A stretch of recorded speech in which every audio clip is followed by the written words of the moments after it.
We're going to start a new read aloud today. This book is called The Lemonade War. It's written by Jacqueline Davies. This book is a book that we often read as we are working on Kidtown. So in the spring, it's a tradition that I'm so sorry that we are not going to be able to do this year. However, we're going to enjoy a great book. The Lemonade War has a kind of cool thing. In front of every chapter, at the start of every chapter, the author, Jacqueline Davies, presents us with an economic term. And then there's something about that term that will happen in the chapter. So the first chapter is called Chapter 1, Slump. All right, slump. A slump is, and she always gives the definition, a slump is a drop in the activity of a business or in the economy. So a slump, a drop in the business of, a drop in the activity of a business or the economy. Here we go. Evan lay on his back in the dark, throwing the baseball up in a straight line and catching it in his bare hands. Thwap, thwap. The ball made a satisfying sound as it slapped his palms. His leg flopped up in a V, his arms stretched up to the ceiling, and the thought that if he missed, he'd probably break his nose made this game just interesting enough to keep it going.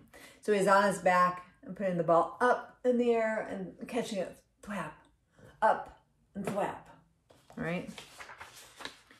On the floor above, he heard footsteps, his mother's, and then a long, loud, scraping, groaning sound. He stopped throwing the ball to listen. His mother was dragging something very heavy across the kitchen floor, probably that broken air conditioner. A week ago, right at the beginning of the heat wave, the air conditioner in his mother's attic office had broken. The man from Sears had installed a brand new one, but left the old one sitting right in the middle of the kitchen floor. The Truskys had been walking around it all week long. Scrape! Evan stood up. His mom was strong, but this really was a two-person job, and he knew it. Hopefully, she wouldn't ask him why he was hiding in the dark basement. And hopefully, Jessie wouldn't be in the kitchen at all. He'd been avoiding her for 2 days now, and it was getting harder by the minute. The house just wasn't that big. Evan had his hand on the railing when the scraping noise stopped. He heard footsteps fading to silence. She'd given up. Probably the heat, he thought. It was that kind of weather, the giving up kind of weather. Just too hot. He went back to laying on the floor.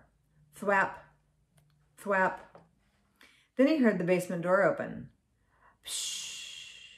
Evan caught the ball and froze. Evan? Jessie's sister sounded echoey in the darkness. Evan? Evan, are you down there? Evan held his breath. He lay completely still. The only thing that moved were the pins and needles prickling his fingers. Just the feeling. He heard the door start to close. Long breath out. But then it stopped, and it opened again. Footsteps now were on the carpet stairs. A black outline of Jessie standing at the bottom step with daylight squinting all around her. Evan didn't move a muscle. Evan, is that you? Jessie took one short step into the basement. Is that? She inched her way toward him, then kicked him with her bare foot. Hey, watch it, would ya? Said Evan, swatting her leg. He suddenly felt kind of dumb laying there in the dark. I thought you were a sleeping bag, she said. I couldn't see you. What are you doing down here? How come all the lights are off? It's too hot with the lights on, he said. He talked in a flat voice, trying to sound like the most boring person on the whole planet. If he kept it up, Jessie just might leave him alone. Mom's back in her office, said Jessie. She's lying down on the couch. Working, she groaned as she said the word. Evan didn't say anything. He went back to throwing the ball. Straight up, straight down. Straight up, straight down. Maybe the silence would get Jessie to leave and leave him alone. He was starting to feel words piling up inside him. crowding his lungs, forcing out all the air. It was like having a chest full of bats beating their wings, fighting to get out. He couldn't let the words out. She tried to move the air conditioner, but it's just too heavy, said Jesse.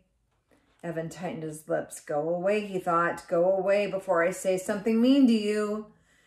He's thinking, It's going to be hot all week, Jesse continued. In the 90s, all the way up to Labor Day. Pretty hot. Thwap, thwap. So what do you want to do today? Jesse asked. Scream, thought Evan. Jesse never got it when you were giving her the big freeze out. She just went right on acting like everything was great. It made it really hard to tell her to bug off without actually telling her to bug off. Whenever Evan did that, he really felt bad. So, what do you want to do? Jessie asked again, nudging him with her foot. It was a direct question. Evan had to answer it, or explain why he wouldn't answer it and talk to her. He couldn't get into that. It was just too complicated. It was too hurtful. Oh, Evan, come on. What do you want to do? She asked for the third time. Doing it, said Evan. Nah, come on. For real, I mean. For real, he said. We could ride our bikes to the 7-Eleven, she said. No money, he said. Just got $10 from Grandma for your birthday. Spent it, said Evan. On what? Stuff, Evan said. Well, Jesse's voice dribbled down to nothing. Evan stopped throwing the ball and looked at her. What? Jessie pulled her legs tight to her chest. Nothing, she said. Right, said Evan. He knew that Jessie had money. Jessie always had money, squirreled away in her lockbox. But that didn't mean that she was going to share it. Evan went back to throwing the baseball. Up and down, up and down. He felt a tiny flame of anger shoot up and lick his face. Thwap, thwap. We could go build a fort in the woods, said Jessie. Too hot. We could play Stratego. Too boring. We could build a racetrack, and we could race marbles. Too stupid. A thin spider web of sweat draped itself over his forehead, spreading into his hair. With every throw, he told himself, it's not her fault. It's not her fault. But he could feel his anger growing. He started popping his elbow just to put a little bit more juice on the ball. It was flying a good 4 feet up into the air every time. Straight up, straight down. Pop, flap. Pop, thap. The bats in his chest were going nuts. What's the matter with you? Asked Jessie. You've been so weird the last couple of days. Oh man, here they come. Here come the words. I just don't want to play a dumb game like Stratego, he said. You like Stratego, Jessie replied. I only picked that one because it's your favorite game. I was trying to be nice in case you hadn't noticed. Look, there are only 6 days left of summer, and I'm not going to waste them playing some dumb game. Evan felt his heartbeat speeding up. Part of him wanted to stick a sock in his mouth so he wouldn't say anything, and part of him wanted to just deck his sister. It's a stupid game, and it's for babies, and I don't want to play a stupid baby game. Pop, flap, pop, flap. Why are you being so mean, Evan? Evan knew he was being mean, and he hated being mean, especially to her. He really did. But he just couldn't help it. He was so angry. He was so humiliated. He was so full of bats. And there was nothing else he could be except alone. And she'd taken even that away from him. You're the genius, he said. You figure it out. Good. That would make her be quiet for once. Evan watched the ball fly into the air. Is this because of that letter you got? Jessie asked. Crack! Evan had taken his eyes off the ball. with those words for just 1 second. Just 1 second is all. And that ball came crashing down right onto his nose. Crud! Oh, crud! He curled over onto his side, grabbing his nose with both hands. There was a blinding, blooming pain right behind his eyes that was very quickly spreading out to the outer edges of his skull. Oh, no, do you want some ice? He heard Jessie ask in a calm voice.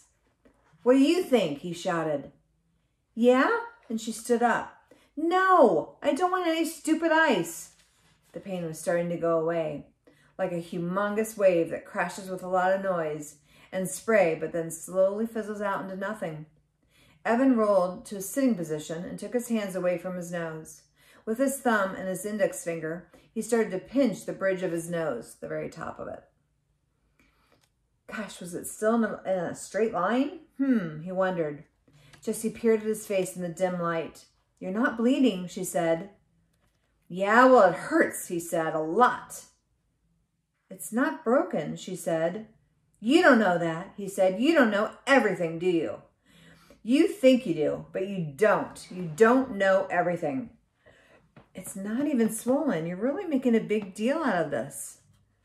Evan held his nose with one hand and he hit his sister's knee with the other hand. Then he picked up the baseball and struggled to his feet. Leave me alone.